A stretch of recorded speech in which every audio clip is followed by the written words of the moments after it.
स्तुती करतो आजच्या दिवसाबद्दल, देवाला धन्यवाद देतो. 75 वर्ष प्रभूनं सांभाळलं, पण मला नाही वाटत ते 75चे नाही का. त्यांच्यामधला जोश आणि त्यांच्यामधली एक एनर्जी जर तुम्ही बघितली तर कोणी सुद्धा त्यांना म्हणणार नाही 75 वर्षाचं. हालेलुया. आणि मला असं वाटतं की चर्चमध्ये येऊन कमीत कमी त्यांना 18 वर्ष झालेली असतील, कारण 15 वर्ष तर आपण बांधून चर्च झालं आणि रोटरी क्लबमध्ये एक 3 वर्ष, तर 3 वर्ष 4 वर्ष मला माहीत नाही, परंतु मी त्यांना जेव्हापासून बघतो ते तसेच आहेत. हालेलुया. एवढा सुद्धा फरक त्यांच्यामध्ये झाला नाही, आमेन. तशाच आहेत. आशू पण तशीच आहे, ते पण तशीच आहेत. आणि बऱ्याच गोष्टी त्यांच्याकडनं शिकण्यासारख्या आहेत. मंडळीमध्ये, मिनिस्ट्रीमध्ये अनेक लोकांचा संपर्क आला, परंतु कांबळ्यांटींकडे जर बघितलं तर आत्तापर्यंत त्यांनी कोणाची चर्चा माझ्याकडे केलेली कधीच नाही ऐकली. हे प्रॉब्लेम, तो प्रॉब्लेम, कधीच नाही. तर त्यांना सगळ्यांसाठी प्रार्थना आणि जसं म्हणतात ना की पाण्यासारखं स्वच्छ निर्मळ मन, त्याच्यात कोणाविषयी लोभ नाही, राग नाही, द्वेष नाही, कोणाविषयी काही आकस नाही, सगळ्यांसाठी सारखं प्रेम, सगळ्यांची काळजी. आता पाडी सिस्टरने प्रार्थना करताना म्हणली शालीनता, आणि खरंच ती शालीनता त्यांच्यामध्ये आहे. आणि प्रभूनं इतकी चांगली माता, मी आमची एक आई आणि त्यांना पण मी आईच म्हणतो, कारण 2-2 आया एवढ्या त्रास देतात मला, खा खा खा, खूप दोघी पण चांगल्या. तर ती एक आई म्हणूनच या मंडळीसाठी, आणि मला वाटतं सगळ्यांना इतकं प्रेम करतात ना की विचारायला लोक, आणि त्यांना असं वाटतं सगळेच लहान आहेत. हालेलुया. कधी पण आले की पहिले माझा गालगोच्चा घेतात, आता म्हातारा व्हायला आलो जरा, नाही बरं का, उगीच गमतीने म्हटलं. म्हणजे इतकं प्रेम त्यांच्या अंतःकरणात सगळ्यांविषयी. आणि पवित्र शास्त्र काय सांगतं माहिती का, मला आता प्रार्थना केली, त्या प्रार्थनेमध्ये ते वचन वाचणं गरजेचं आहे, मग त्याच्यानंतर आपण सुरुवात करणार आहोत. स्तोत्र 90वा अध्याय आणि त्याचं 9वं वचन, ते आम्हाला समजून घेणं फार गरजेचं आहे. 9 आणि 10 वचन. तुझ्या क्रोधात आमचे सर्व दिवस गुदरतात, आम्ही आमचे आयुष्य चंचल ध्वनीप्रमाणे घालवतो. आमचे आयुष्य किती वर्ष? 70. देवानं प्रत्येकाच्या आयुष्याला लिमिट ठेवलंय, मर्यादा ठेवली. 70 वर्ष. 70 वर्ष त्यांनी जगावं असं देवाची इच्छा आहे. कोणत्या व्यक्तीनं? एक सामान्य माणूस, ज्याला देव माहीत नाही, ज्याला कुठलंच, म्हणजे ज्या व्यक्तीनं आपलं जीवन जगावं, तसं प्रत्येकाला देवानं आयुष्याची मर्यादा ठेवलेली आहे. 70 वर्ष. पुढे काय म्हटलं तो? आमचे आयुष्य 70 वर्षे. 70 वर्ष. आणि शक्ती असेल तर आपल्यास फार तर 80 वर्ष असले. फार तर 80 वर्ष असते. जर शक्ती असेल तर 80 वर्ष. पण त्याच्या अगोदर जर तुम्ही नव्या वचनामध्ये म्हटलं तर ते असं म्हटलंय की तुझ्या क्रोधात आमचे दिवस गुजरतात आणि आमचं आयुष्य चंचल ध्वनीप्रमाणे. ध्वनीला जर तुम्ही बघितलं ना, त्याचा आवाज असतो घंटेचा नाद. सुरुवातीला खूप जोरात असतो, नंतर मग हळूहळू हळूहळू कमी होत जातो. ताकद असल्यावर माणसाचा आवाज, रुबाब, कसला रुबाब असतो नाही का त्याचा. पैसा असेल, ताकद असेल, ओळख असेल, शक्ती असेल, परंतु तो जो त्याचा रुतबा किंवा त्याची राहण्याची पद्धत, लोकांची त्याचा व्यवहार, याच्या संबंधानं पवित्र शास्त्र काय सांगतं? ते चंचल ध्वनीप्रमाणे आहे. म्हणजे आज ध्वनी जास्त असेल, आता मी तरुण आहे, तुम्ही तरुण आहात, आणि मग तुमचा आवाज वाटेल त्याचा अपमान करू शकता, वाटेल त्याला तुम्ही कसं बोलू शकता. पण बायबल सांगतं एक कालखंड. देवानं प्रत्येकाचं आयुष्य, मला कधी कधी प्रश्न पडतो, देवानं फक्त तरुणपणच ठेवायला पाहिजे होतं. म्हातारपण म्हटल्यावर किती अवघड असतं नाही का. आज बिचारी एक रस्त्यावरची बाई, एका बाईने तिला सुवार्ता सांगितली. ते सारखं ऐकतात आपल्या टीव्हीवर, जर उपास करायचे तर मग तुम्हाला सुवार्ता सांगायला पाहिजे. मग बिचाऱ्याने एकीला गेली रस्त्यावरती एक बाई आणि तिला सुवार्ता सांगितली, ती तिची व्यथा सांगायला लागली. मला माझी मुलगी सांभाळत नाही, कोणी सांभाळत नाही, मी रस्त्यावरती राहते, कोणच मला सांभाळत नाही, आणि मग तिचं पोट दुखत होतं. मग त्याच्यासाठी ते म्हटले पाळकसाहेब तुम्ही प्रार्थना करा, आणि तिला गरज आहे प्रार्थनेची, केली तिच्यासाठी प्रार्थना. म्हणजे आयुष्य असं असतं, एवढं कष्टाचं आयुष्य असतं. मी देवाला प्रश्न करायचो, देवा कशाला वृद्धपकाळ तू ठेवलास? एक मनुष्य तरुण असावा आणि त्याच्या तारुण्यातच त्यांनी मरून जावं. परंतु बायबल काय सांगतं माहिती का? माणसाच्या आयुष्यातले हे टप्पे देवानं का ठेवले माहिती का? ज्यास तरुण असतो ना त्याला विचार करण्याची क्षमता नसते. तो तरुण काय करतो माहिती का? त्याच्या तारुण्यामध्ये, जसं उपदेशकाच्या पुस्तकात म्हटलं, हे तरुणा तुझ्या तारुण्यामध्ये तुला वाटेल तसं तसं वागायचं, तसं वाग. तुम्ही त्याला किती समजावून सांगा, नाही ऐकत. मग देव काय करतो माहिती का? या तरुणपणाच्या अनुभवातनं नेता नेता त्याला अनुभव देत देत देत देत त्याची शक्ती कमी कमी कमी कमी कमी करत अशा स्टेजला आणतो की त्यानंतर या व्यक्तीनं देवावरती अवलंबून राहायला शिकलं पाहिजे. म्हणजे देवाचा हेतू काय? तुम्हाला कष्ट असावं नाही बरं का, तुम्ही देवावरती अवलंबून राहावं याच्यासाठी. तुम्ही तरुणपणात नाही देवावरती अवलंबून, तुमच्या ताकद आहे, तुमच्या शक्ती आहे, तुम्ही कष्ट करता, तुम्हाला वाटतं माझ्या बुद्धीनं, माझ्या ताकदीनं, माझ्या ज्ञानानं हे मिळवलं. परंतु रिटायरमेंट झालं, सगळं झालं, मग तुमचे सगळे पंख छाटले जातात. आणि एकदा पंख छाटल्यावरती आम्हाला प्रश्न पडतो की आता कोण? मग देव मुद्दाम होऊन त्यानं काय केलं? हे उतार वयाचं किंवा ज्याला आम्ही म्हणतो की म्हातारपण, आणि त्याच्यामध्ये देवानं प्रत्येकाला आणून ठेवलेलं आहे. कशासाठी माहिती का? तर एक दिवशी तरुणाला तिकडं पाहून सांगायचं मी तिथं पोचणार आहे, आणि मी तिथं पोचणार आहे ना, तर जे लोक आता वृद्ध आहेत किंवा जे आता त्यांच्या आयुष्याच्या उतारणीला लागलेले आहेत, आता उतारणीला लागलेले आहेत. कधी उतारणीला लागतात? 70 वर्ष असं लिहिलंय तिथंच. मनुष्याचं आयुष्य किती? 70 वर्षे. आता 70 वर्ष म्हटल्यानंतर पुढचे 10 वर्ष तो ग्रेस देतो. जास्त प्रयत्न केला तर 80 वर्ष. आणि जर 91 स्तोत्राचा शेवट बघितला तर काय लिहिलं त्याच्यामध्ये? त्याला मी त्याला दीर्घायुष्य देऊन, त्याला दीर्घायुष्य देऊन तृप्त करीन. त्याला दीर्घायुष्य देऊन तृप्त करीन. तृप्त करीन. त्याला मी सिद्ध केलेल्या तारणाचा अनुभव घडवीन. म्हणजे पहिला टप्पा म्हणला 70 वर्ष, तुम्ही खाता पिता काम करता, तो म्हटलं 70 वर्षापर्यंत तुम्हाला काही डंक लागणार नाही. 70 वर्ष तर मी तुम्हाला ठेवलेत. 70 वर्ष कशाला ठेवलेत? त्यानं देवाकडे वळावं, त्यांनी स्वर्गामध्ये जावं, याच्यासाठी 70 वर्ष ठेवले. आणि मग तो म्हणतो अजून प्रयत्न केला तर, शक्ती असेल तर. मग ही शक्ती देतं कोण? कान देऊ नाही का? कान देऊ नाही का? मला आनंद वाटतो की असलं प्रीचिंग करायला पण मला मिळतं, लग्नाचं करायला मिळतं, सगळ्याचं करायला मिळतं.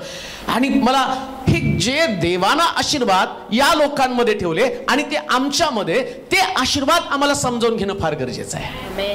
त्याला जास्त जर शक्ती असेल, मग ती शक्ती असेल तर माणसाचं आयुष्य 80 वर्ष. आता 70 झालं, मी कामयांटीला आल्या आल्या म्हटलं की हॅपी बर्थडे, आणि 150 वर्ष जागा. ते हसायला लागले, 150 वर्ष.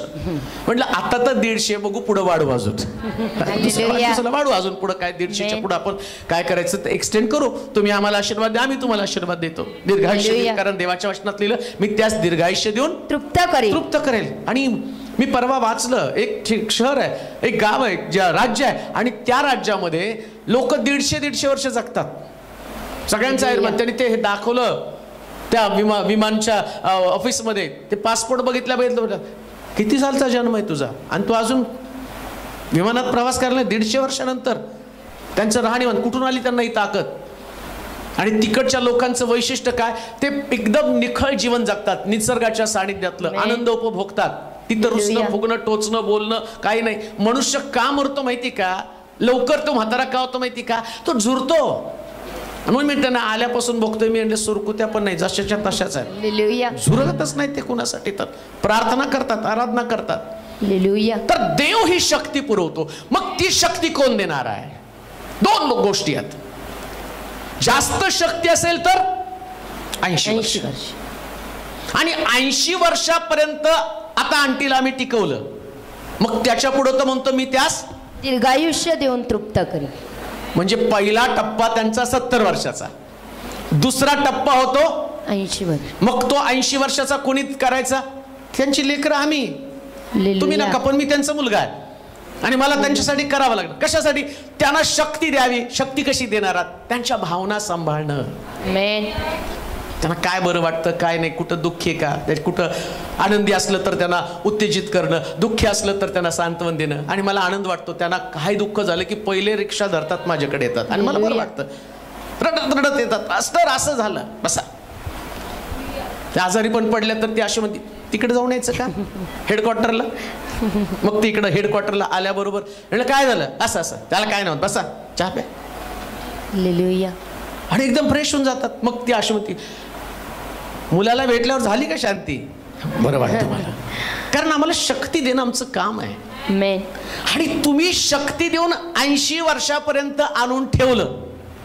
धार्मिक वातावरण, चांगलं वातावरण, कौटुंबिक शांती, आनंद, एकमेकाची काळजी घेणं. मग तिथून पुढे देव म्हणतो, अरे या लोकांना हे लोक एवढं चांगलं सांभाळतात, मग ही जर व्यक्ती लोकांसाठी, मंडळीसाठी, परिवारासाठी आशीर्वादित आहे, तर त्याच्यामुळं मी त्याला दीर्घायुष्य देऊन तृप्त करेल. मग देव दीर्घायुष्य देतो. का देव देतो माहिती का? देवानं जगामध्ये पाठवलेली प्रत्येक व्यक्ती, मला जर त्यांच्या जन्माच्या वेळेचा संदेश असतात तर सांगायला बरं झालं असतं. संतती परमेश्वरानं दिलेलं धन, पोटचं फळ, देणगी, म्हणजे ही देवाची देणगी होती. मग आता या देणगीला शेवटपर्यंत तुम्ही वापरत आहात. पैसा ना पैसा, जसं देणगी मिळालं शेवटचा रुपया वापरत राहतो. हे करा, ते करा, ते करा. आता देवानं दिलेली देणगी मंडळीसाठीची देणगी, मंडळी पण त्यांचं कौतुक करते. मंडळीला आम्ही पण ते गावाला गेल्यावर सारखं म्हणतो, लवकर या, लवकर या. त्यांच्या मुलींकडे गेलं तरी आम्हाला बरं वाटत नाही. आणि या लवकर, आम्हाला करमत नाही, आम्हाला चर्चची खुर्ची रिकामी दिसती. आणि सगळेजण कांबळे आंटी कधी येतात, कांबळे आंटी कधी येतात, कांबळे आंटी कधी येतात. एवढे लोक चर्चमध्ये, पण ती आमची गरज आहे, कारण ती आमचा आशीर्वाद आहे. ते आमच्यासाठी विशेष प्रकारचा दर्जा आहे. आणि प्रभूनं मंडळीला त्यांच्याद्वारे आशीर्वाद दिले. एवढंच नव्हे तर मंडळीतल्या प्रत्येक व्यक्तीसाठीच्या त्यांच्या प्रार्थना आणि त्या प्रार्थनेमुळे मंडळीतला प्रत्येक परिवार सुरक्षित आहे. मग देव दीर्घायुष्य का देतो? कारण त्या धनाला आम्ही योग्य पद्धतीने वापरलं, त्यांना सुरक्षित ठेवला. पण काय होतं माहिती का, कधी कधी एक मनामध्ये शंका, कुशंका असती. बऱ्याच लोकांच्या डोक्यात प्रश्न असतात, मी म्हातारं झाल्यावर माझं कसं होणार आहे?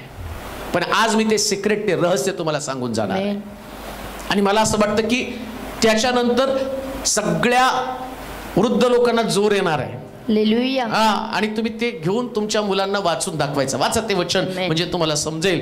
यशाचं पुस्तक आणि 46वा अध्याय आणि त्याची 3 आणि 4 वचनं. याकोबाच्या घराण्या, इस्रायल घराण्यातील सर्व अवशिष्ट लोक हो, गर्भवासापासून मी तुमचे ओझे वाहिले, उदरात होतो तेव्हापासून मी तुम्हास वागवलं. माझे ऐका, तुमच्या वृद्धापकाळापर्यंतही मीच तो आहे. तुमचे केस पिके तोपर्यंत मी तुम्हास वागवीन. निर्माणकर्ता मीच आहे, वागवणारा मीच आहे. मी खांद्यावर वागून तुमचा बचाव करीन. आता आंटींला देवानं खांद्यावर घेतलं. आमेन. 75 वर्ष. आणि आता प्रभू काय म्हणतो माहिती का, काळजी करू नको. आम्ही म्हणतो माझा म्हातारपणाचा खांदा आहे. नाही हो, ते खांदे काही कामाचे नाहीत. ते पटकन तुम्हाला खांद्यावरून उतरवतात. पण बायबल काय सांगतं माहिती का, देव म्हणतो तू मातेच्या गर्भाशयात होतीस, आईच्या उदरामध्ये तू होतास, तेव्हा पण मी तुला घडवलं. आणि तुझ्या उतार वयामध्ये, काय शब्द आहे वाचा बरं, तुमच्या वृद्धापकाळापर्यंत. सगळं ते पूर्णच वचन. याकोबाच्या घराण्या, इस्रायलाच्या घराण्यातील सर्व अवशिष्ट लोक हो, म्हणजे जे लोक वाढदिवसाला जमलेले आहेत त्या सगळ्याला परमेश्वर काय सांगतो, याकोबाच्या घराण्या. म्हणजे याकोबाचं घर म्हणजे कांबळीचं घराणं. कांबळे आंटीला सांगतो, तुझ्या घराण्यामध्ये ज्या घराण्यामध्ये तू आहे, देवाला आमचं नाव, गाव, पत्ता, कुठं राहतात सगळा ऍड्रेस पूर्ण माहिती, त्याला काही सांगायची गरज नाही. त्यानं आणि त्यांचं लग्न होण्याच्या वेळेसच देवानं ठरवलं त्यांनी सोलापूरमध्ये यावं, सोलापूरमध्ये शिलो चर्चची स्थापना होणार आहे, त्या मंडळीचं त्यांनी सदस्य व्हावं, त्या मंडळीतल्या लोकांसाठी त्यांनी प्रार्थना करावी. ही देवाची योजना तेव्हाच होती. आणि तो घराण्यातल्या लोकांसंबंधानं काय बोलतो, तू याकोबाच्या घराण्या, पुढे इस्रायल घराण्यातील, इस्रायल घराणं म्हणजे शिलो मंडळीतलं इस्रायल घराणं म्हणजे विश्वासणारे लोक, बिलिव्हर्स लोक, बिलिव्हर्स सगळे बिलिव्हर्स लोक आहेत. या बिलिव्हर्स लोकांमध्ये सर्व अवशिष्ट लोक हो, सर्व अवशिष्ट लोक हो, गर्भवासापासून मी तुमचे ओझे वाहिले. कधीपासून ओझं वाहिलंय? गर्भवासापासून. म्हणजे आंटी त्यांच्या आईच्या पोटात होती तेव्हापासून देवाचं लक्ष त्याच्याकडे होतं. हालेलुया. आणि तेव्हापासून देवाने त्यांचं ओझं वाहिलं. आमेन. म्हणून कोणतेच आई वडील लेकरांचं ओझं नसतात. हालेलुया. हे कान उघडे ठेवून ऐका, चांगली गोष्ट युट्यूब वरून जाऊ द्या, संदेश लोकांना कळू द्या. तरुण जे आहेत आणि जे लोक, आणि त्यांना असं वाटतं की आमचे आई वडील आणि आम्ही त्यांचा आधार आहोत आणि ते आमच्यावरती ओझ आहेत आणि आम्ही त्यांना वागवतो. माझं बायबल सांगतं, माझं पवित्र शास्त्र सांगतं की माझ्या देवानं ज्या दिवशी त्यांना जगामध्ये पाठवलं तेव्हापासून तो देव त्यांचं ओझ वाहत आहे. हालेलुया. ते कोणासाठी भार नाहीयेत, कोणासाठी भार नाही. आणि देवाला माहिती त्यांची तरतूद कशी करून ठेवायची. ज्यास तुम्ही विश्वासाचं जीवन जगता, देवावरती अवलंबून राहणारं जीवन जगता, त्यास परमेश्वर तुमच्यासाठी असणारी उत्तम प्रोव्हिजन, सर्वोत्तम अशा प्रकारची तरतूद जन्मापासून केलेली असते. म्हणून कित्येक लोकांना ते देवाच्या वचनाचं रहस्य माहित नसल्या कारण मग आम्ही म्हणतो, मग रस्त्यावरती वृद्ध लोकांना कोणी सांभाळत का नाही? त्यांना सिक्रेट माहित नाही वचनाचं. हालेलुया. सिक्रेट माहित नाहीये. कधी कधी जे वारसाचं पत्र, वारसाचं जे काय असतं ना, त्यांचं काय म्हणतात त्याला, विल, किंवा जे लिहून ठेवलेलं असतं बापाने मारताना, ते उघडलंच नाही, मृत्यूपत्र उघडलंच नाही तर रस्त्यावर भीक मागत फिरावं लागणार आहे. आणि अरे बापरे, एवढी प्रॉपर्टी होती आणि मी उगीच रस्त्यावरती फिरत राहिलो. अहो, आज ही प्रॉपर्टी उघडली. याच्यामध्ये सगळं विल, देवानं सगळं लिहून ठेवलं. काय लिहून ठेवलं? शास्त्र सांगतं, मी तुला मातेच्या उदरामध्ये असताना, गर्भाशयात असताना पासून तुझं ओझं माझ्यावरती घेतलेलं आहे. आता पुढे काय म्हणतो वाचा. गर्भवासापासून मी तुमचे ओझे वाहिले, मी तुमचं ओझं वाहिलं. उदरात होता तेव्हापासून तुम्हास मी वागवले. कोणी वागवलं? परमेश्वराने. हा, कांबळ्यांटींच्या मिस्टरने त्यांना कधीतरी डायलॉग मारला असेल, मी म्हणून तुला वागवून घेतलं. मारला असेल बरं का, सगळेच मारतात, त्याच्यात काय नवीन आहे. पण बायबल काय सांगतं? कोण वागून घेतलं? परमेश्वराने. किती चुकतो हो आम्ही. काही वेळेस आमचं देवाचं जे नातेसंबंध आहे ते तसे राहत नाही, कधीतरी बिघडतात, पण तरी देव आम्हाला वागवून घेतो. देवाची इच्छा काय असते? शेवटपर्यंत तुमचा सांभाळ करावा. शेवटपर्यंत तुमचा सांभाळ करावा. हालेलुया. हजबंड वाईफ किती जर एकमेकाचं नाही पटलं तरी ऍग्रीमेंट केल्या कारणानं ते एकमेकाला ऍडजस्ट करून घेतात. आणि अगदीच संघर्ष विकोपाला गेला तर त्यांचं ऍग्रीमेंट तुटतं आणि ते एकमेकापासून विभक्त होतात. देव तसा नाही. आमचा देव कराराचा देव. आणि त्या देवानं करार करून सांगितलं, मी तुला वागवून घेतलं, आणि तो देव आतापर्यंत वागवत आला. पुढे काय म्हटलं त्यानं? उदरात होता तेव्हापासून तुम्हास मी वागवलं. माझे ऐका. तुमच्या वृद्धापकाळापर्यंत, कुठपर्यंत? वृद्धापकाळापर्यंत मीच तो आहे. कोण आहे?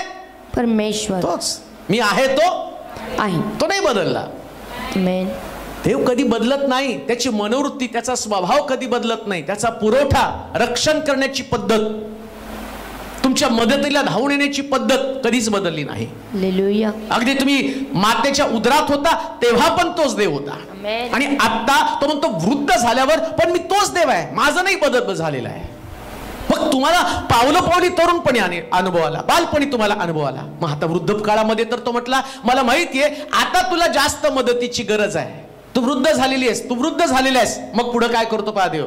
तुमच्या वृद्धापकाळापर्यंत मीच तो आहे. तुमचे केस पिकत तोपर्यंत. केस पिकवतोपर्यंत मी तुम्हास वागवीन. मी तुम्हास वागवील. निर्माण करता मीच आहे. निर्माण करता मीच आहे. वागविणारा मीच आहे. वागविणारा मीच आहे. मी खांद्यावर वागवून. केस पिकल्यावर काय करतो? खांद्यावर वागवून. आमेन.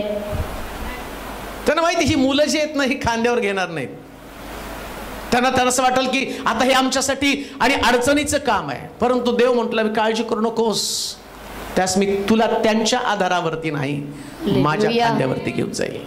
आणि तुम्हाला माहिती का प्रभू येशू ख्रिस्ताने ज्या वधस्तंभ खांद्यावरती घेतला ना, मग योसेफ अरिमथाईमकर नावाच्या माणसानं पण तो वधस्तंभ आपल्या खांद्यावरती घेतला, पण त्याला तो सहन झाला नाही. पण येशूने शेवटपर्यंत जखमी अवस्थेत वधस्तंभ घेऊन जिथं त्याला खेळायचं तिथपर्यंत तो गेला.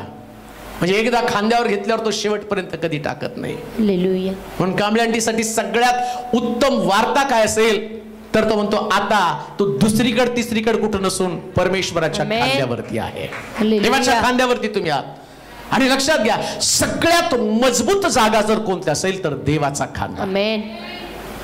म्हणून कधी सुद्धा देवामध्ये असणाऱ्या लोकांनी कोणत्याही टप्प्यामध्ये निराश, हताश, खिन्न, कष्टी आणि असं पण त्यांनी म्हणायचं नाही की मला रडण्यासाठी खांदा नाही. अरे खांद्यावर ज्याच्या आहे हालेलुया तो कसा रडू देईल तुम्हाला?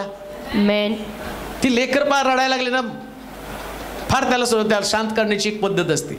खांद्यावर घ्यायचं ना, मग इथं ठेवलं की ते खुश होतं, उड्या मारायला लागल्या कारण त्याला माहिती की आणि मग आपोआप हसायला लागतं रडता रडता. हा देवाचा खांदा आहे.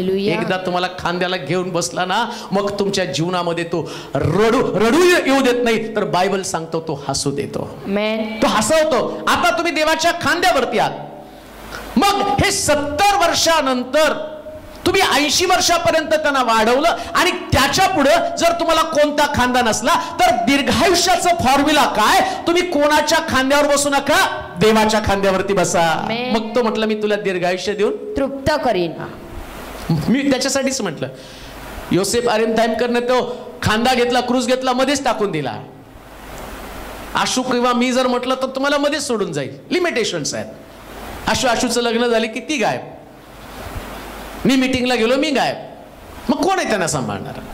तुम्ही किती दिवस सांभाळणार मंडळीचे लोक? तुम्हाला तुमची फॅमिली आहे. पण देव शेवटपर्यंत खांद्यावरून उतरून नाही, कधीच नाही, शेवटपर्यंत नाही. आम्ही किती दिवस एकमेकाला सपोर्ट करणार आहे? अजून एक गोष्ट सांगतो, आता या लोकांना देव आमच्यामध्ये ठेवतो का? का देवाला एवढं महत्वाचं वाटतं? प्रश्न तोच आहे. एवढी ते परमेश्वर एवढी त्यांची काळजी का घेतो? त्याला का वाटतं की जास्त दिवस त्यांनी जगावं, जास्त दिवस त्यांनी जगावं. मी कधी कोणी डायलॉग मारला ना कधी देव मला नेणार आहे, गप्पा हो. देवाला माहिती ना तुम्हाला कधी न्यायचं नाही. मग आमचा काय आमचा काय उपयोग आहे? माझं बायबल सांगतं तुमचा उपयोग आहे. काय उपयोग आहे वाचू आपण योबाच्या पुस्तकाच्या 12व्या अध्यायाच्या 12 वचनामध्ये जाऊया. हा, योबाचं पुस्तक 12 अध्याय 12 वचन. चला पटपट बिर्याणी खायची आपल्याला. वृद्धाच्या ठाई ज्ञान असते. काय असतं? ज्ञान असते. देव त्यांना दीर्घायुष्य का देतो? तो 70 वर्ष आणि जास्त प्रयत्न केला तर 80 वर्ष. मग आम्हाला प्रार्थना करायची, आम्हाला त्यांना चांगलं खाऊ पिऊ घालायचं कशासाठी? बायबल सांगतं की तुम्ही त्यांना आणि मी त्यांना तुमच्यामध्ये का ठेवलं? कारण त्यांच्यामध्ये ज्ञान आहे आणि त्या ज्ञानाचा उपयोग मंडळीला व्हावा, त्या ज्ञानाचा उपयोग परिवाराला व्हावा, त्या ज्ञानाचा उपयोग राष्ट्राला व्हावा. मला ती गोष्ट नेहमी आठवते. एका मुलाचं लग्न ठरलं आणि मग ते आधी तिकडचे लोक नाही होय करत लग्न ठरलं. आणि मग काय झालं माहिती का? ते वराडी त्या गावाला निघाले लग्नाला. मग तिकडच्या लोकांनी आत ठेवले, तुम्ही लग्नाला यायचं पण एका पण म्हाताऱ्याला तुम्ही आमच्या लग्नामध्ये घेऊन यायचं नाही, सगळे म्हातारे घरी ठेवायचे. आता त्या मुलाचं तर प्रेम जडलं होतं, त्याला करायचीच होती ती बायको. मग ते म्हणले नसले तर नसले म्हातारे, थंड ठेवून टाकले घरी. पण एक म्हातारा गपचूप गाडग्यात बसून निघाला. हा, आणि मग ते सगळ्या बोचक्यामध्ये तो आला. आणि तिकडचे लोक एवढे हुशार होते आणि ते तिथं आल्यावर म्हटले की आता आम्हाला नदी भरून दूध पाहिजे, मगच लग्न लावतो. सगळे वराडे घाबरले. अरे बापरे, आता नदीत दूध एवढं आणायचं कुठे दूध. मग पळापळी झाली, काय करायचं. तेवढ्यात लक्षात आलं एक म्हातारं बसून आलंय. आणि मग त्यांनी गेले आणि विचारले, अहो ते असं म्हणतात नदीवरून दूध पाहिजे. तर म्हटलं जाऊन काळजी करू नका, जाऊन सांग आधी नदी रिकामी करा मग दूध देतो. मग त्यांनी निरोप देऊन गेले, तुम्ही आधी नदी रिकामी करा, आम्ही नदीवरून दूध देतो. ते म्हटले तुमच्यात कोणतरी ज्येष्ठ आहे, कारण हे ज्ञान तुमच्याकडे नाही. म्हणून बायबल काय सांगतं, वृद्धाच्या ठाई ज्ञान असतं. का त्यांना ठेवलं, का ते आमच्या मंडळीमध्ये आहेत, का मी त्यांच्यासाठी प्रार्थना करतो, देवा तू राहू दे त्यांना, राहू दे ते आमच्यामध्ये राहायलाच पाहिजे. का, कारण कधी कधी काही निर्णय घेण्यासाठी आम्हाला अडचणीचे ठरतात, पण त्यांच्या काही समंजसपणा असतो, अंडरस्टँडिंग असतं. त्यांनी लोक पाहिले, त्यांनी जग पाहिलं, त्यांनी वातावरण पाहिलं, अनेक लोकांचा सामना केला, अनेक संकटातनं कशी वाट काढावी याविषयीचं ज्ञान त्यांच्याकडे आहे. आणि लक्षात ठेवा, देव स्वर्गातनं कोणत्या गोष्टी तुम्हाला देणार नाही. शिकवण्यासाठी, मार्गदर्शन करण्यासाठी देवानं पृथ्वी तलावर प्रत्येक व्यक्तीला ठेवलेलं आहे, प्रत्येक व्यक्तीला. म्हणून खरा ज्ञानी कोण माहिती का, जो आपल्या वयस्कर किंवा ज्येष्ठ लोकांच्या सल्ल्यानं चालतो तो खरा व्यक्ती. मी सुद्धा कधी कधी काही असलं तर मुद्दामून आईला खडा टाकून विचारतो, मग तिला सांगत नाही, पण ती खडा टाकून बघतो काय तिचं मत आहे, आणि नंतर गपचूप त्याचं ऍप्लिकेशन करतो. कारण मला माहितीये मी अग्रेसिव्ह आहे, पण तिने सगळं जग पाहिलं आणि तिला माहिती आहे, तिच्याकडे ज्ञान आहे, त्या पद्धतीने ती मार्गदर्शन करणार आहे. कारण ज्या वाटेनं मी चाललो त्या वाटेवरती आधीच जाऊन आलेली आहे, ती आधी जाऊन आली, सगळं ते वाट बघून आलेली आहे. आणि त्या वाटेतल्या धोके त्यांना माहिती, त्या वाटेमध्ये असणाऱ्या अडचणी, त्याच्यातले काटे, त्याच्यामधले धोके सगळं त्यांनी पाहिलेले. म्हणून पवित्र शास्त्र काय सांगतं की हे वृद्ध जे आहेत आणि त्यांच्या ठाई ज्ञान असतं. म्हणून लक्षात ठेवा, चुकून सुद्धा कुठल्याही वयस्कर व्यक्तीला असा तोंडातनं पण शब्द जाऊ देऊ नका, तुम्हाला काही कळत नाही. त्यांना बायबलनीच प्रूव्ह करून ठेवलेलं आहे, बायबलनीच त्यांना सिद्ध करून सांगितलं यांच्या ठाई ज्ञान असतं. बायबलनं सांगितलेलं आहे. आणि लक्षात ठेवा, आम्ही म्हणतो ना देवा माझं तुझ्यावर प्रेम आहे, जर तुमचं देवाच्या वचनावर प्रेम आहे म्हणजे तुमचं देवावरती प्रेम आहे. आणि देवाचं वचन काय सांगतं, बायबल काय सांगतं, वृद्धाच्या ठाई ज्ञान आहे. मग तुम्हाला त्यांचं मार्गदर्शन, हा तुम्हाला ते पटणार नाही. आम्ही म्हणतो नाही जनरेशन गॅप आहे, जनरेशन गॅप नाही, बुद्धीत गॅप पडली. मनक्यात गॅप पडल्यावर चालता येत नाही ना, मनक्यात गॅप पडली त्यांना उठता येत नाही. ज्याच्या बुद्धीत गॅप पडती ते ज्येष्ठ लोकांना म्हणतात की तुम्हाला काही कळत नाही. लक्षात ठेवा, त्या सगळ्यात जास्त अंडरस्टँडिंग देवानं त्यांच्यामध्ये ठेवलेलं आहे, आणि ती सगळ्यात ज्ञानी व्यक्ती आहे. 75 आमची आई पण बरं का, 75 तिने पण केले क्रॉस. जेवढी 70च्या पुढे आहेत ना, सगळ्यांच्या ठाई देवानं ज्ञान ठेवलेलं आहे, आणि ते आमच्या मंडळीसाठी ब्लेसिंग्स आहेत, आशीर्वाद आहेत. मग काय केलं पाहिजे, आमची काय जबाबदारी, वाचा लेवीच्या पुस्तकाचं 19 अध्याय आणि 32 वचन. हा, लेवीचं पुस्तक 19 अध्याय 32 वचन. आता लेवीच्या पुस्तकामध्ये दिलेले हे परमेश्वरानं दिलेले नियम आहेत बरं का. लेवीच्या पुस्तकामध्ये काय नियम दिलाय, वाचा. पिकल्या केसासमोर उठून उभं राहा. काय करावं, उठून उभं राहा. वृद्धाला मान दे. आपल्या देवाचे भय बाळग.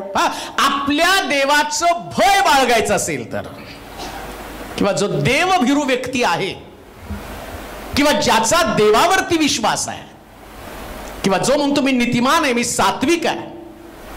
नीतिमान व्यक्ती, सात्विक व्यक्ती तो नाही जो दानधर्म करतो. नीतिमान सात्विक व्यक्ती, धार्मिक व्यक्ती तो नाही जो दुसऱ्याला जेवण घालतो. नाही, हा देवाचा नियम आहे. लेवीचं पुस्तक हा देवानं इस्रायल लोकांना एकमेकाशी असणारा तुमचा व्यवहार, देवाची अपेक्षा काय, कुटुंबातल्या लोकांशी आम्ही कसं वर्तन करावं, लहानाशी कसं वर्तन करावं, वृद्धाशी कसं वर्तन करावं, आणि त्याच्या संबंधानं इथं काय सांगितलं माहिती का, पिकलेल्या केसासमोर काय करायचंय, उठून उभा राहा. काय करायला पाहिजे, उठून उभं राहा. आई वडिलांनी, वृद्ध व्यक्तींनी आणि त्या लोकांसमोर नाही उभं राहायचं, ते आल्यावरती आम्ही उभं राहायचं, हा देवाचा नियम आहे. इतकं देवानी ज्येष्ठांना एवढा मोठा दर्जा दिलेला आहे, एवढी मोठी जागा त्यांच्यासाठी आहे. आम्ही किती सामान्यपणे त्यांच्याकडे पाहतो, आम्ही त्यांच्याकडे तुच्छतेने पाहतो. आम्हाला असं वाटतं की ते आमच्यासाठी आणि अडचणीचं काम आहे. पण बायबलनं त्यांना विशेष प्रकारचा दर्जा दिलेला आहे, खास दर्जा दिलेला आहे, सन्मानाची जागा त्यांना दिलेली आहे. म्हणून लक्षात ठेवा, उतार वय किंवा वृद्धत्व काळ हा सन्मानाचा काळ आहे आणि त्याच्यामध्ये प्रत्येक परिवारातल्या सदस्यानं त्यांचा सन्मान केलाच पाहिजे. ती देवाची आज्ञा आहे, तो देवाचा नियम आहे. त्यांचा अपमान नाही तुम्ही करू शकत, कारण ते देवानं सांगितलं. मग देवानं सांगितलं ते फॉलो करावंच लागेल, त्याला एक्सक्यूज नाही, कोणत्याही परिस्थितीमध्ये त्यांना एक्सक्यूज नाही. म्हणून एक गोष्ट ध्यानात ठेवा, जे ज्येष्ठ लोक घरामध्ये आहेत, जे लोक वृद्ध घरामध्ये आहेत आणि ज्यांना परमेश्वरानं सांभाळलं आणि जे तुम्ही देवाच्या आज्ञेप्रमाणे तुम्हाला वाटतं त्याला दीर्घायुष्य मिळावं, तर दीर्घायुष्यासाठी आमची जबाबदारी काय? अशू, त्याचप्रमाणे बाकीच्या सगळ्या बहिणी आणि मग त्यांचे नातवंड, त्यांचं काम काय माहिती का? त्यांना रिस्पेक्ट देणं, रिस्पेक्ट, आदर देणं. आम्ही तर देतोच आणि देणारच, आणि त्याच्यामुळेच आम्ही आशीर्वादित आहोत. मला माहिती आहे की त्यांना भेटल्यावर, त्यांच्याशी बोलल्यावर आपण आशीर्वादितच होऊन आलेलो आतापर्यंत. या मंडळीमध्ये जे प्रत्येक लोकांच्या आणि प्रत्येक लोकांना जे आशीर्वाद आहेत ना, या लोकांमुळेच ते आशीर्वाद आहेत. जे 70 ज्यांनी क्रॉस केली ना, तुम्ही आमच्यासाठी प्रार्थना करता म्हणून या मंडळीमध्ये काहीतरी घडत आहे. ते इतकं महत्वाचं आहे. ही सेवा करण्याची संधी प्रभूने दिली. मला तुम्हाला जास्त पुढे सांगता येत नाही आणि थोडक्यामध्ये मला संपवायचंय, परंतु एक गोष्ट ध्यानात ठेवा, तो पिकलेल्या केसासमोर काय केलं पाहिजे? उठून उभा राहा. उठून उभा राहा. वृद्धाला मान दे. वृद्धाला मान दे. हा, मान द्यायचा त्यांना, त्यांना मान द्या, रिस्पेक्ट द्या त्यांना. अपमान होईल असा कोणता शब्द निघू देऊ नका, कधीच नाही. आणि जर त्यांचा अपमान झाला तर तुम्ही देवाच्या वचनाचा अपमान करत आहात, बायबलचा अपमान आम्ही करत आहोत. हे पवित्र शास्त्र ज्यानं आम्हाला प्रतिबंध केला या सगळ्या गोष्टींसाठी, जे पवित्र शास्त्र आम्हाला शिकवतं त्या शिक्षणाकडे आम्ही दुर्लक्ष करत आहोत. बायबल सांगतं वृद्धाला सन्मान द्या, तो सन्मानाचा काळ आहे. आणि म्हणून लक्षात ठेवा, यांना कधीच घराच्या कोपऱ्यातली जागा नाही. हालेलुया. आम्ही म्हणतो ना, आता काय इकडं कुठं तरी पड मम्मी तू. मी तर म्हणतो सगळ्यात भारी बेड त्यांना नसलं पाहिजे, सगळ्यात भारी भेट. मला चांगलं आठवतं, मी माझ्या मित्राबरोबर, माझा कॉलेजचा एक मित्र होता, मग आम्ही कधीतरी घरचं स्वप्न सांगायचो मी त्याला. आणि मग ते घरचं स्वप्न सांगितल्यावर म्हटलं माझी इच्छा आहे बघ, मी ज्यावेळेस मोठा होईल ना आणि जर मला चांगला पगार मिळाला ना, तर माझ्या आईने खूप माझ्यासाठी कष्ट केलं, तिच्यासाठी स्पेशल बेडरूम. आणि तिला मी बोलताना पण बोलायचं, तुझ्यासाठी स्पेशल बेडरूम असेल, तुझं टॉयलेट तिथं असेल, तुझं बाथरूम तिथं असेल, सगळं तुझं तिथं असणार आहे. आणि मग बऱ्याच वर्षानंतर माझा मित्र मला सहज सोलापूरमध्ये आल्यावर तो म्हटला, अरे मनोज तू कुठं आहे? मी म्हटलं सोलापूरमध्ये. काय करतो? तुला माहित नाही की मी फादर झालो. अरे फादर झाला का तू? म्हटलं आता कॉलेजमध्ये वेगळं असते ना, कॉलेजमधलं तो एकदम फादर. म्हटलं मग तो आला, चल म्हटलं तुला घर दाखवतो. मग पाहिलं घर. म्हटलं मम्मी कुठे आहे? म्हटलं मम्मी. ते घर बघितलं, अरे तू जसं बोलला तसं केलं रे. हालेलुया. आणि तुझी मम्मी, तिचं सगळं सेपरेट आहे, किती छान आहे. मला आनंद वाटला. तू जसं, मला तर असं वाटलं मी कुठल्या तरी हिरोच्या घरामध्ये आलो, सगळे पडदे बिडदे, सगळं डेकोरेशन तुझं. हे सांगण्याचं तात्पर्य काय माहिती का? त्यांनी जगावं आणि देवानं सांगितलेल्या आज्ञेचं पालन आम्ही करावं, म्हणून बेस्ट मधलं बेस्ट त्यांना द्या, कारण ती तुमची प्रोव्हिजन आहे. हालेलुया. देवानं त्याच्यात आशीर्वाद दिला. तुम्हाला माहिती का? तो यात लिहिलेल्या सगळ्या आज्ञा तू पाळशील, आशीर्वाद तुझ्या माग धावत येते. ज्याच्यासाठी तुम्ही धडपड करताना, तुम्ही नुसतं आल्या आल्या इकडून तिकडून आशू आली किंवा तिकडून त्यांच्या मुलींनी फोन केला, मम्मी तू कशी आहेस, जेवण वेळच्या वेळी करत जा, गोळ्या घेतल्या का? आशू तर लहान लेकराच्या वर तिला राग होती बिचारी, त्याच्या तोंडात गोळी एकदम टाइम टू टाइम, अगदी ते डोळ्यामध्ये औषध, त्यात मला ते झोपू पण देत नाही, पण डोळ्यात ड्रॉप टाकून टाकून टाकून डोळा खराब केला तिने. काम आहे ते, आमचं काम आहे, तो आमचा आशीर्वाद आहे. हे आशीर्वाद तुमच्या मागे धावत येतील असं लिहिले बायबल. म्हणून त्यांच्यासाठी ती त्यांचं सन्मानाची जागा आहे. आमचे ज्येष्ठ लोक घरातली सगळ्यात भारी जागा, त्यांची खुर्ची सुद्धा स्पेशल असू द्या, त्यांची स्पेशल खुर्ची असू द्या. हे करून बघा, देव कसं तुम्हाला वरच्या जागेवरती नेतो. हा देवाचा आशीर्वाद आहे, हा देवाचा आशीर्वाद आहे, हा नियम आहे. आम्हाला आवडत किंवा आवडत नाही हा भाग वेगळा, पण तो देवाचा नियम आहे. तो देवाचा नियम आहे. आणि तो देवाचा नियम पाळत असताना देवाला हे करताना काहीतरी तुम्हाला द्यायचं. तुम्ही त्यांच्यासाठी भारी खुर्ची आणली, ऑफिसमध्ये तुम्हाला भारी खुर्ची. हालेलुया. तुम्ही चांगलं बेड तुमच्या घरामध्ये आणलं, रात्री तुम्हाला शांत झोप लागणार. हालेलुया. पण तुम्हाला चांगलं बेड आणि त्यांना सतरंजी दिल्यावर BP, sugar, high blood pressure सगळं वाढत वाढत आम्ही म्हणतो काय करायचं. अरे काय डॉक्टरला पैसा घालू नको, तुझ्या आईला सगळ्यात भारी बेड आणून दे, इतकी शांत झोप लागेल. कारण बायबल सांगतं तो रात्री निजेल तर शांत निजेल, सकाळी उठेल तर तो शांतीने उठेल, कारण देवाच्या नियमांचं पालन तो करतो. एकच वचन वाचू शेवटचं, एज्राचं पुस्तक 3रा अध्याय 11 आणि 12 वचन. एज्राचं पुस्तक 3रा अध्याय 11 आणि 12 वचन. राजाने हमानास म्हटले, तुला चांदी दिली. एज्रा, एस्तेर नाही. हा, परमेश्वर चांगला. एज्रा 3, 11 आणि 12 वचन. हा, परमेश्वर चांगला आहे, हा, त्याची दया सनातन आहे असे गाऊन त्यांनी परमेश्वराची स्तुती, धन्यवाद आळीपाळीने केला. परमेश्वराचं स्तवन करू लागले तेव्हा परमेश्वराच्या मंदिराचा पाया घालीत आहे हे जाणून सर्व लोकांनी उच्च स्वरानं जय जयकार केला. बरेच याजक, लेवी आणि पितृकुळाचे प्रमुख अशा ज्या वृद्ध लोकांनी पूर्वीचं मंदिर पाहिलं होतं त्यांनी आपल्या डोळ्यांनी या मंदिराचा पाया घातलेला पाहिला, तेव्हा त्यास रडे कोसळलं. म्हणजे एक गोष्ट ध्यानात ठेवा, सगळ्यात जास्त त्या म्हणजे उतार वयामध्ये किंवा ज्येष्ठ झाल्यानंतर किंवा आम्ही वृद्ध झाल्यानंतर सगळ्यात जास्त या लोकांचा आनंद कोणता असेल तर देवाचं मंदिर. आमेन. असं बायबलमध्ये दिलंय. हालेलुया. म्हणून तुम्ही बघा, हे बायबलमध्ये सांगितलं आणि तुम्ही जर बघितलं तर सगळीकडं वयस्कर लोक मंदिरात जाऊन बसलेले असतात. हे बायबलमध्ये आधीच सांगून ठेवलेलं आहे. त्यांना देवाच्या मंदिराची गरज आहे. का? कारण त्यांनी लोक पाहिले, लोक घातक आहे, विश्वासू फक्त देव आहे. हालेलुया. विश्वासू फक्त देवच आहे. मग आमचं काम काय? त्याला खरी शांती. तुम्ही किती पण कुठल्या पण व्यक्तीला विचारतो, ख्रिस्ती असू द्या, ख्रिस्ती तर असू द्या, कुठल्या जाती धर्माचा असू द्या, त्याला विचारा तू का बसला इथं, तो म्हणतो इथं शांती मिळते. मंदिरात शांती मिळते, मंदिरात शांती. मग काय केलं पाहिजे माहिती का?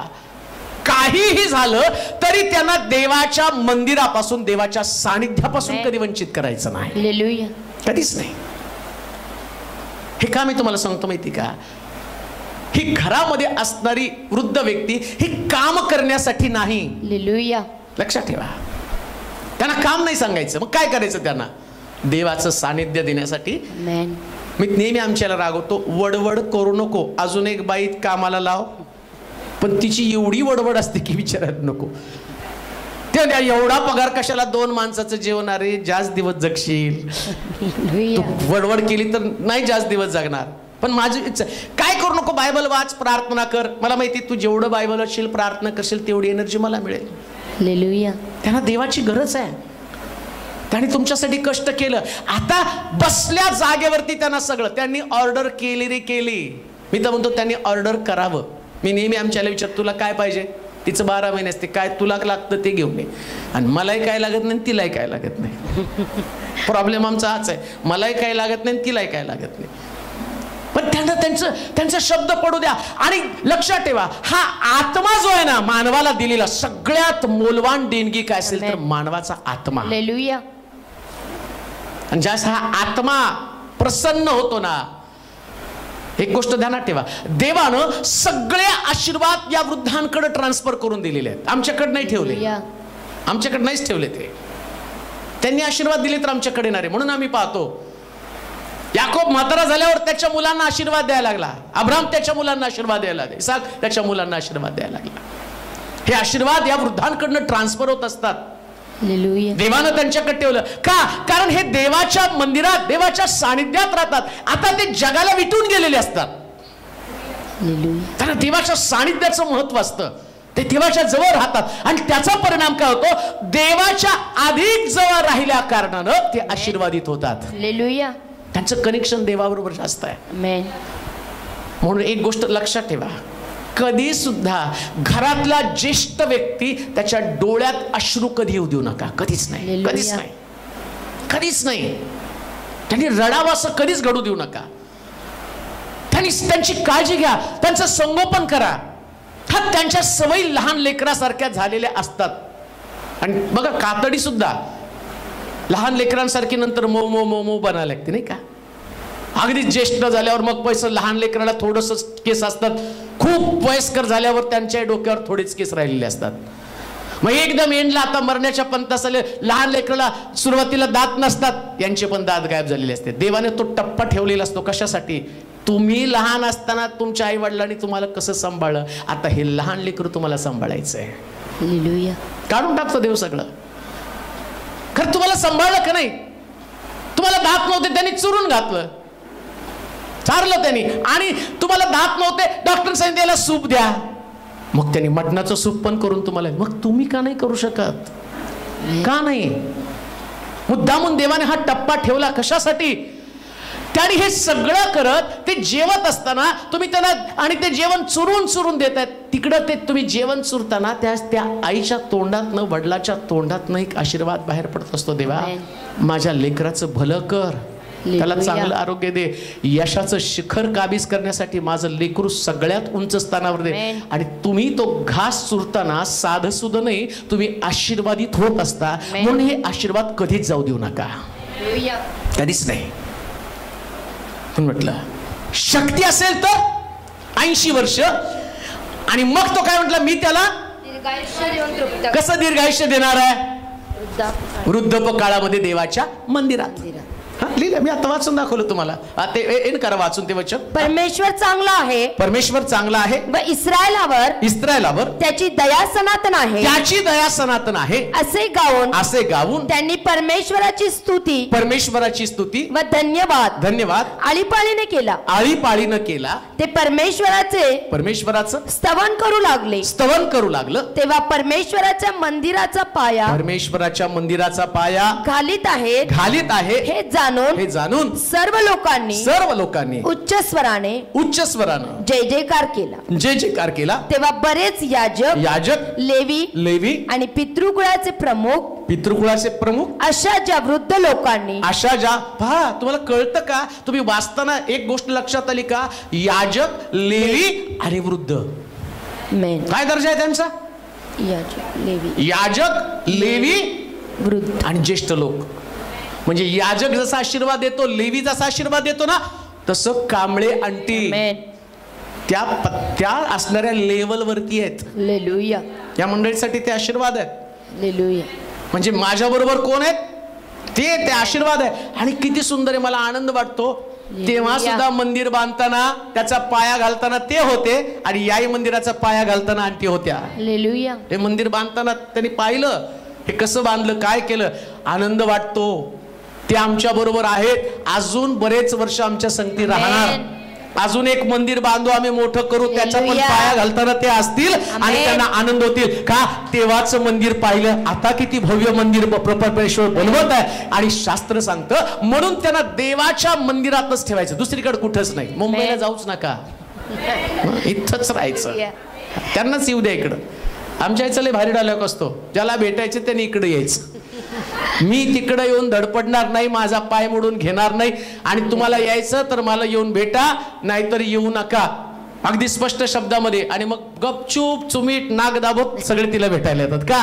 कारण ती आशीर्वादाचं कारण आहे. हे सगळे लोक आशीर्वादाचं कारण आहे. मी प्रभूला धन्यवाद देतो. खरोखर 75 वर्ष अजून मला खूप सांगायचंय, पण बिराणी वाट बघते. परंतु एक गोष्ट निश्चित आहे, त्यांच्यामुळं आम्ही आशीर्वादित आहोत. प्रभूला धन्यवाद देऊ. आपण प्रार्थना करू. सर्वशक्तिमान देवा, मनापासून तुझी स्तुती करतो. गेली 75 वर्ष सगळे उभं राहूया आपल्या जागेवरती. आंटी तुम्ही बसा. आभार मानतो, तुझी स्तुती करतो प्रभूजी. तुझ्या वचनाला आम्ही आदर देतो. सगळे लोक आज त्यांच्या समोर उभे आहेत, कारण तुझ्या वचनात सांगितलं पांढऱ्या केसाला सन्मान द्या. आज एक गोष्ट आमच्या लक्षात आली, त्यांच्यामध्ये आमचे आशीर्वाद दडलेले आहेत. या मंडळीचा ते भाग आहेत, या मिनिस्ट्रीचा ते भाग आहेत. आणि जसं मंदिराचा पाया घालताना त्यांनी पाहिलं, मंदिराचं वैभव त्यांनी पाहिलं, आणि आता मंडळी ज्या स्टेजला तो घेऊन चालला ते पण त्यांनी पाहिलं. आमची अपेक्षा, आमची प्रार्थना हीच आहे प्रभूजी, या आशीर्वादाच्या सोहळ्यामध्ये त्यांच्या ठाई चांगलं आरोग्य राहू दे. रोजच्या दिवसामध्ये तू त्यांना खांद्यावरती घेऊन चाललेला आहे, आम्हाला भीती नाही, ते पडणार नाहीत, त्यांना इजा होणार नाही, कारण तू त्यांना आपल्या खांद्यावरती घेतलं. परंतु देवा, आमचं लक्ष त्या खांद्याकडे लागलं जावं ज्या खांद्यावरती त्या स्वार आहेत, आणि आमच्या डोळ्यामध्ये ते यावं की ज्या मजबूत खांद्यावरती देव त्यांना घेऊन फिरत आहे त्या आमच्या आधारावरती नाही, देवानं त्यांना आपल्या हाती घेतलेलं आहे. कांबळे परिवारासाठी ते फार मोठा आशीर्वाद आहे, पण मी तसं म्हणत नाही, ते तर आमच्या मंडळीसाठी फार मोठा आशीर्वाद आहे. प्रभू, त्यांच्या बरोबर राहा, चांगलं आरोग्य त्यांच्या ठाई राहू दे. त्यांच्या मुली, त्यांचे जावई, त्यांची नातवंड, या सगळ्यांना तू आशीर्वादित कर, आणि प्रत्येकाच्या ठाई ते ज्ञान तुझ्या वचनातलं असू दे, ज्याच्याद्वारे त्यांच्या जीवनाची बांधणी होईल. कुठल्याच गोष्टीची कमतरता राहू दे नकोस, शारीरिक दुर्बलता, कमजोरी राहू दे नकोस, तर सदैव त्यांच्या संगतीत राहून तू त्यांचा पाठीराखा बन. धन्यवाद देतो, तुझी स्तुती करतो प्रभूचे. पुन्हा एकदा त्यांच्या या आजच्या विशेष दिवसाबद्दल, गेली 75 वर्ष तू सांभाळलं, ही आमची कबुली आम्ही देत आहोत प्रभू. आशीर्वादित कर, त्यांच्या बरोबर राहा. येशूच्या नावात ही प्रार्थना विनवणी केली म्हणून तो ऐक. आमेन. आता देव बापाची प्रीती, प्रभू येशू ख्रिस्ताची कृपा, पवित्र आत्म्याची सहभागिता तुम्हा सर्वांबरोबर, विशेष करून देवाची दासी कांबळे आंटी बरोबर आता आणि सदा सर्व काळ राहो. आमेन. आमेन.